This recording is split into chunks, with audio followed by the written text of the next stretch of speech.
salary packages, Reef tour operator calls for clarification on permits to operate on the book Reef and in sport. Bishop's High School disappointed after a draw with Trinity College East. Good evening and welcome to the Tobago Updates television news for Friday, 3rd November 2023. In our top story this evening, there is no truth to the allegations that workers were receiving exorbitant salaries from the office of the Deputy Chief Secretary. This, according to the Deputy Chief Secretary, Dr. Faith B. Israel, who responded to an allegation made by Minority Leader Kelvin Morris. Dr. B. Israel responded at a press conference held by the THA yesterday. More in this report from Candice Jackson.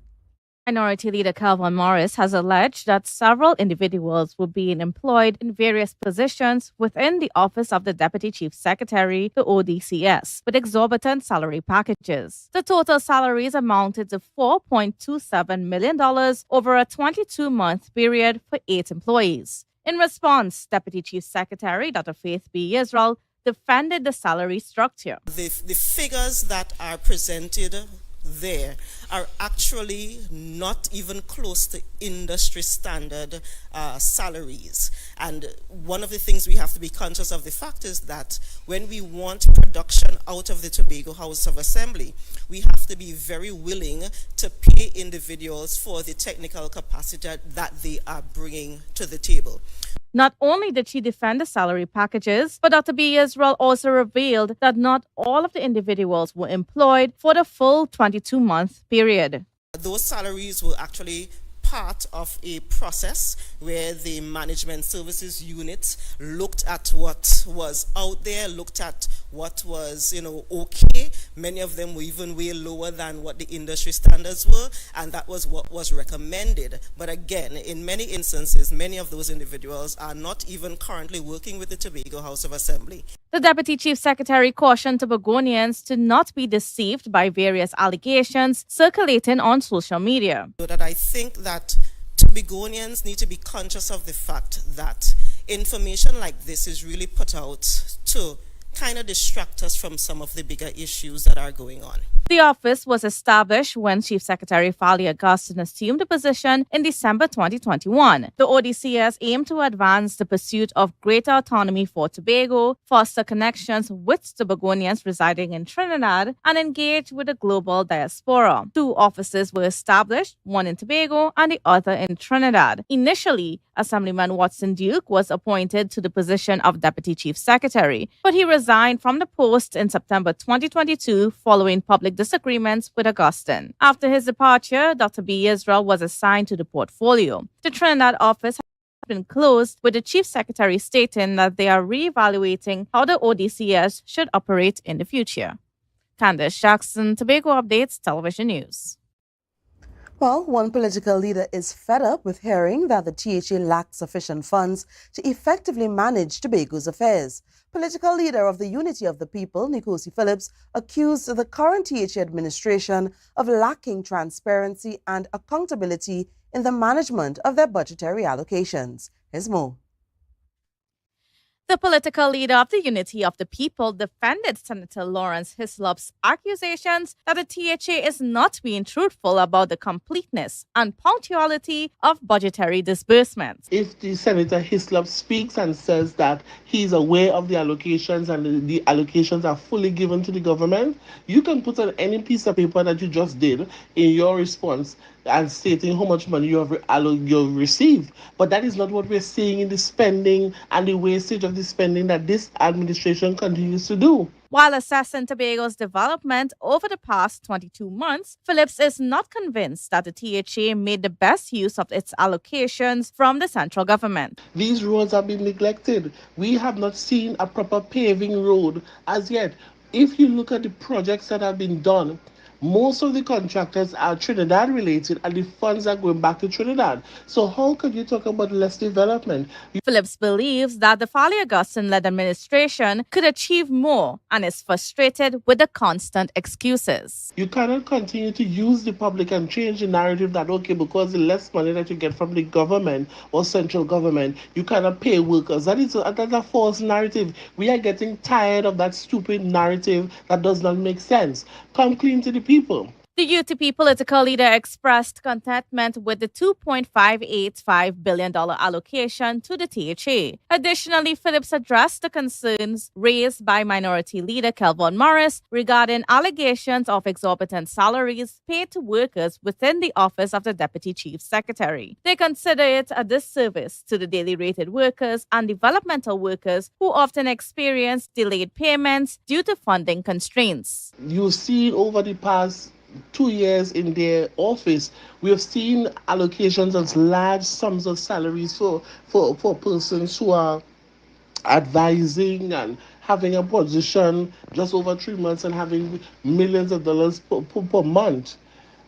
You have to also look at assessing the salaries of the persons you are hiring as persons. Candice Jackson, Tobago Updates, Television News. Tobago Gold Chocolate Rum Cream and its founder Lyle Soderstrom won Entrepreneurs of the Year at the Trinidad and Tobago Chamber of Industry and Commerce Champions of Business Awards. This recognition celebrated entrepreneurs' innovative approach, growth, strong commercial performance, and a significant impact on the wine and spirits industry. In just 3 years, Tobago Gold Chocolate Rum Cream expanded to 18 global markets and earned 22 international awards. Inspired by the Caribbean cocoa tea tradition, Soderstrom crafted a chocolate rum cream liqueur using high-quality cocoa, Caribbean rum, and spices. The award was bestowed at an official ceremony where Soderstrom expressed his appreciation. He emphasized his team's commitment to utilizing quality ingredients and the bright future of Tobago Gold Chocolate Rum Cream. We'll take a short break and come back with more. Do stay with us. Hey, hello guys, welcome. Come have a seat. Oh, this is so stylish and I love the fabric. Darlings, you must tell us where you got your new furnishings. We got them locally at Standard. They've got new chic European furniture, crafted from high quality material. Oh, Standard? No, it's Standard. Their brand new Hive collection. Experience luxurious European furniture at a price you will love. The Hive collection, now exclusively available at Standard.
Welcome back. Reef tour operators are prepared for the upcoming winter and cruise ship tourist season. During an appearance on the Tobago Updates morning show, Michael Frank, a boat owner and operator of Frankie Tours, shared what can be expected in the coming months. He also provided information about the recent incident at the Buku Jetty, where police intervened and stopped the operations of some vessels. More in this report from Ariana Scipio. The owner of Frankie Tours, Michael Frank, revealed the circumstances that transpired at Buku Jetty last week regarding operations at the Buku Reef. He mentioned that he was unaware of the permits required to operate at the reefs, which were implemented to mitigate environmental damage. They tried to stop the boat, and of course we called in people from the Maritime Department and all the different sectors that I think would be responsible for that sector. And they came about and they clarified the matter there and then. However, this issue has been resolved and tours have resumed their normal operations. When asked about his business during the Tobago Carnival, he noted that it was not hectic, and this observation was shared not only from his perspective but also the operators. Most boats did not go out full on a constant basis, and most of them did not even go out at all. I mean, the advantage that we have is that we are more recognized and we have a bigger craft and stuff like that. So we tend to have a good season. But I'm not just looking from my point of view, but I'm looking at the general idea. Frank pointed out that many people were primarily there for Carnival. Nonetheless, it was still a successful season for them. He explained that with vending allowed on no man's land, many tourists who booked tours relied on the food vendors for their meals. He noted that there were more visitors on no man's land than the reef itself. I have people who's come to me straight up and look, we don't want to go on any reef tour, we just want to go to no man's land. Spend the day there, eat, drink, and come back. It's a new trend that we notice adopting, that people don't even want to go on the reef anymore, but they basically just want to go nylon pools and no man's land. That's it. Or in some cases, just nylon pool alone, or in other cases, no man's land alone.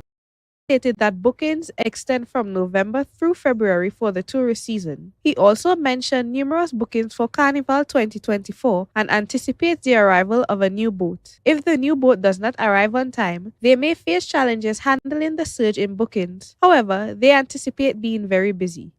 Ariana Scipio, Tobago Updates Television News. Chief Secretary Farley Augustine is content with the $12.5 million investment made towards the hosting of the Tobago Carnival 2023, which he said yielded substantial economic returns in the private sector. Earlier this week, the business community reported almost full occupancy in the accommodation sector and up to a 5-fold increase in sales of goods and services. Here's more in this report. The Chief Secretary, Farley Augustine, is still celebrating the success of the recently concluded Tobago Carnival weekend. I'm in the supermarket over the Carnival weekend and people bouncing me down, asking me for selfie, people I don't know, all over the place.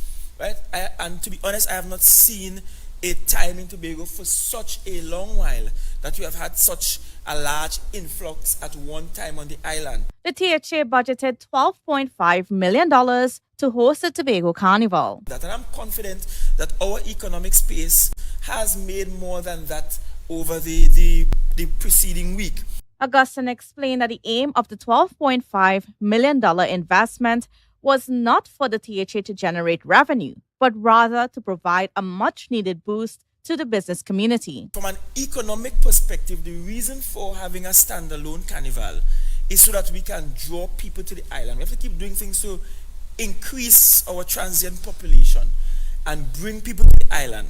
Because when they come, transportation services are used, accommodation. The Tobago division of the Trinidad and Tobago Chamber of Industry and Commerce confirmed that the Tobago Carnival brought in more business than they had experienced in several years. Caribbean Airlines reported an 87% capacity on the air bridge from Thursday, October 26th to Monday, October 30th, surpassing the global aviation standard of 85%. Meanwhile, the Port Authority reported transporting over 17,000 passengers on the sea bridge from Wednesday, October 25th to Tuesday, October 31st. The Chief Secretary expressed satisfaction that the influx of visitors allowed even small and micro business owners and entrepreneurs to generate revenue. I saw the whole stretch take over with tents. People pitch the tents all over to sell something along the parade route and so on. So you got a chance to benefit and earn. That was the intent behind it. The dates for next year's edition of Tobago Carnival are already scheduled for October 25th to the 27th, 2024. The Chief Secretary announced that they are actively working to attract more international visitors to the festivities and enhance airlift to the destination. Candace Jackson, Tobago Updates Television News. The Telecommunications Services of Trinidad and Tobago TSTT is assuring customers that their passwords and credentials remain protected despite the discovery of some customer information on the dark web. TSTT has since apologized to customers. In the past week, TSTT has collaborated with international cybersecurity experts to investigate a ransomware attack. The examination of data on the dark web revealed that no customer passwords or credentials were accessed. Although some accessed information was publicly available, there is no increased risk of fraud for affected customers. TSTT clarified that they do not request, require, or store certain customer information, such as credit card details. They note that TSTT's data center is highly secure, making claims of breach baseless. They emphasize the importance of verifying sources of information and urge responsible sharing of information to maintain public trust. Well, former Police Commissioner Gary Griffith chastised the government for its inadequate management of illegal firearms. During an interview on the Good Morning Tobago show, Griffith offered his perspective on the measures proposed by the Attorney General to address gun-related crimes. The political leader of the Unity of the People Party also shared their views on this issue. Ariana Scipio provides details. Former Police Commissioner Gary Griffith shared his perspective on the special meeting held at the Organization of American States, which included the Attorney General and Minister of Legal Affairs, Reginald Amo. He pointed out that the government lacks an understanding of tactics and strategy in law enforcement. Griffith mentioned that the United States has confirmed that 97% of illegal firearms entering the country do so through legal ports of entry, and over the past 8 years, the government has not taken effective measures to resolve the situation. This discussion led to concerns about customs officers engaging in illicit activities. So that one night you have that one rogue customs officer, that one rogue stevedore, that one rogue driver, that one rogue watchman who's at the front gate. They all work on that same night. A container is going to leave there unchecked. We misplace, listen to the words, misplace 10 containers annually. They leave the port without being checked. Griffith also pointed out that despite the seizure of around 800 firearms annually, they can find their way back onto the streets through containers carrying illegal weapons. This underscores the critical need to secure legal ports of entry. Political leader Nkosi Phillips also weighed in on the matter. While expressing sympathy for the Attorney General, Phillips pointed out that the government is essentially battling an issue they themselves have contributed to. They emphasized that these gun-related incidents are not merely a result of guns appearing, but rather the result of porous borders at sea and airport. When in recent or past statements made by ministers of national security, commissioner of police, and other intelligence agencies, they would have said that the guns are traced back to the United States with the types of guns that are coming into the country. They shared their concerns about having partnerships and treaties with the U.S. due to how easy it is for U.S. citizens to obtain guns in their country and warned that the government should be careful. Nkosi reiterated that although they sympathize with the AG, we have to observe the lack of protection of our citizens, borders, and police service, both regionally and nationally. They also mentioned the call that the president made to the police commissioner about uniting army personnel and police officers to fight crime. This is too late, but at the end of the day, it's a step going forward. Now, when we talk about attacking the criminals and going after the criminals or going to break down the state, the thing about it is now we continue to hear the Minister of National Security, Hines, speak about they have intelligence, but how is this intelligence used? Phillips raised the questions on why this intelligence is not used to fight against crime involving gangs and guns. Ariana Scipio, Tobago Updates Television News. Minister in the Office of the Prime Minister with responsibility for gender and child affairs, Ayana Webster Roy, along with Shellyan Hart, Director of the Gender Affairs Division, attended the first Ministerial Forum on Gender Equality and Empowerment towards the 2030 Agenda in Georgetown, Guyana. The forum assembled CARICOM government ministers and officials responsible for gender, welfare, social services, and social protection to discuss national experiences and strategies for achieving the 2030 Agenda. Panel and roundtable discussions allowed Trinidad and Tobago to engage in conversations about gender equality and women's empowerment. The Spotlight Initiative and related national strategies were also highlighted. The forum began on Wednesday and concluded today. We'll take a short break, but when we return, we have our sport report. Stay close.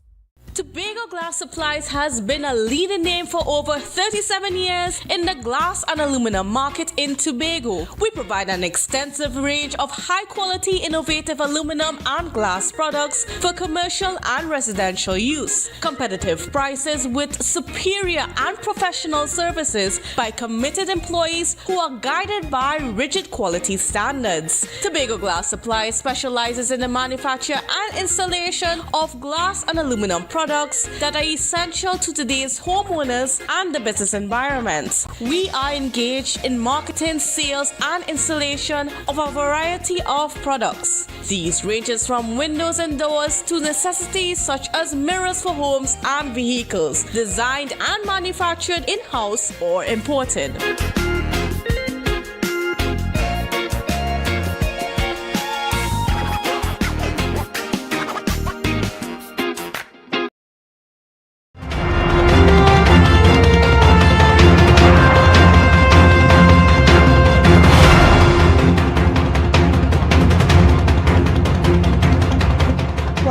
Sport Report.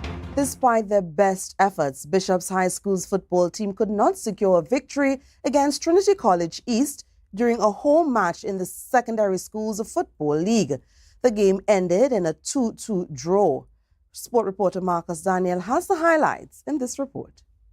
Karen Arthur converted an 88-minute penalty to secure Bishop's High School their fourth point of a disappointing season, playing against Trinity College East, who are 12th place at the Plymouth Recreation Ground. The team, coached by Richard Goddard, fought to a 2-2 draw.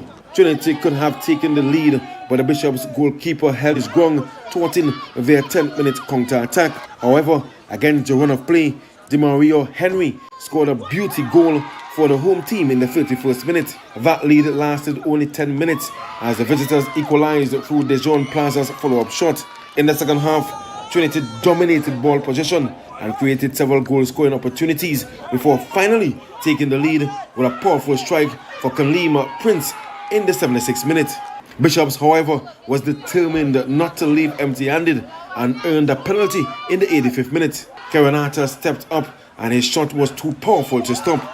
Despite earning a point, Bishops remains at the bottom of the 16-team table with 4 points and is likely to be relegated with one match left to be completed in the season. Marcus Daniel, Tobago Update Sports.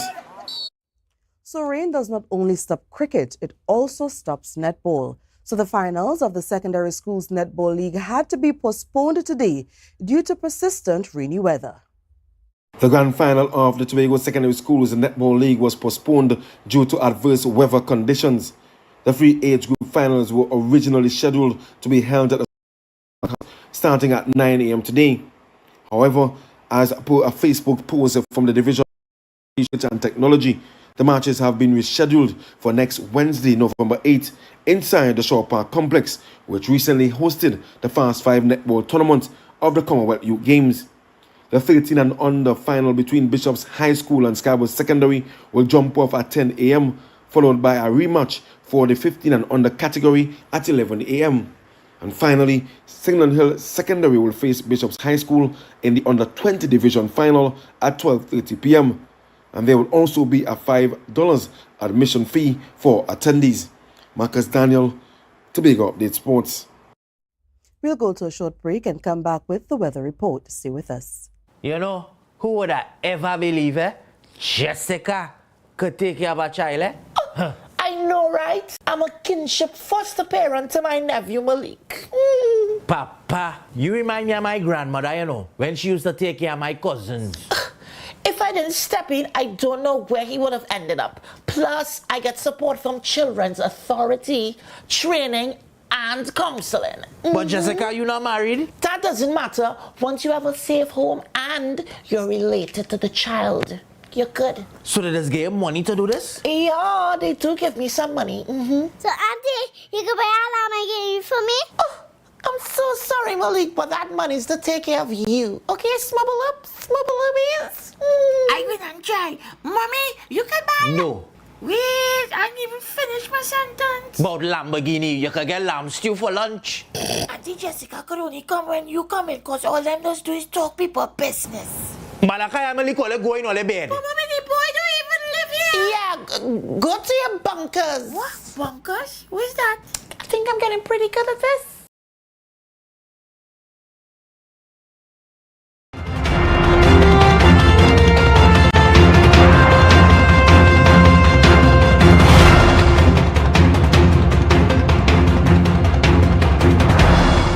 Credit Union Month has concluded, and to mark the end of this month of activities, the Tobago Regional Chapter of the Cooperative Credit Union League of Trinidad and Tobago organized an educational workshop at Rovenel's Resort in Storbay Local Road, Tobago. This workshop was part of a series of events aimed at educating the public about credit unions. Here's more. Every October, Credit Union Month is celebrated globally. Diane Joseph, the Chief Operating Officer of the Cooperative Credit Union League of Trinidad and Tobago, pointed out that this league serves as the national umbrella for credit unions in the country, representing 7,000 members and 129 credit unions. October is celebrated internationally as Credit Union Month. And this year, we, as like other years, we hosted the opening ceremony in Trinidad at Skinner Park. We had an audience there of 1,800 credit unionists from Trinidad and Tobago. Hosted by the Tobago Regional Chapter, numerous credit unions from the island and some from Trinidad attended the event. The Tobago-based credit unions present included the Mount Pleasant Credit Union, Tor Credit Union, Bethel Credit Union, among others, many of which have been in existence for over 70 years. As part of their activities, an educational workshop was conducted. President of the Tobago Chapter, Julian Skeet, explained it is all about improving their service delivery. We're looking at a number of training areas as we seek to build the capacity and skill set of our credit union members within the movement in Trinidad and Tobago. And then tomorrow for day 3, we have the closing banquet, dinner and award ceremony as part, as we bring a close to the Credit Union Month celebrations. This workshop was preceded by a wine reception, and all these activities will conclude on Saturday, November 4th. The gala banquet and award ceremony on Saturday evening will honor Tobago's pioneers for their contributions to the island's growth and development. Ariana Scipio, Tobago Updates Television News.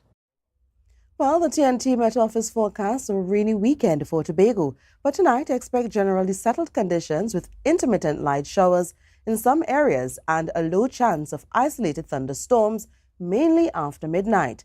The temperatures will drop to 25 degrees Celsius. Tomorrow, anticipate heavy showers and possible thunderstorms during the early morning and afternoon, with intermittent conditions persisting overnight. Temperatures will range from a high of 32 degrees Celsius to a low of 26 degrees.